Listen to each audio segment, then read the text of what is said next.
आगे बढ़ेंगे और खबर शामिल करेंगे टोबा टेक्सिंग से। मियां जहांजेब की रिपोर्ट के मुताबिक जहां पर अलविदाई तकरीब का इनेकाद किया गया। जिला पुलिस से वाबस्ता अफसरान और मुलाजमीन की रिटायरमेंट पर डीपीओ ऑफिस टोबा में अलविदाई तकरीब।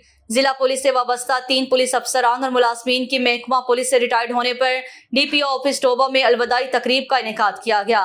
इस मौका पर अकाउंटेंट जुल्फिकार अली शाह समेत डीपीओ ऑफिस के तमाम ब्रांचेस के इंचार्ज भी मौजूद थे। रिटायर्ड होने वाले अफसरान और मुलाजमीन में Mohammad Rafiq ASI, driver constable Falak Sher और ड्राइवर कांस्टेबल मोहम्मद नसीम शामिल हैं। डीपीओ इबादत निसार ने रिटायर होने वाले पुलिस अफसरान और मुलाजमीन को यादगारी शील्ड्स दी और नेक तमन्नाओं का इजहार किया। डीपीओ ने इन मुलाजमीन के जिला टोबा टेक्सिंग में तैनात के दौरान अवामुन्नास की खिदमत और डिस्ट्रिक्ट पुलिस टोबा टेक्सिंग में रहते हुए हासिल की गई कामयाबियों और मेहनत के साथ की गई ड्यूटी को सराहा। इस मौका पर रिटायर्ड होने वाले अफसरान और मुलाजमीन का कहना था कि डीपीओ टोबा इबादत निसार समेत जिला पुलिस टोबा टेक्सिंग के अफसरान और मुलाजमीन ने बहुत ज्यादा मोहब्बत दी है। यहाँ से ऐसी खुशगवार यादें लेकर जा रहे हैं जो कि ताहयात हमें याद रहेंगी।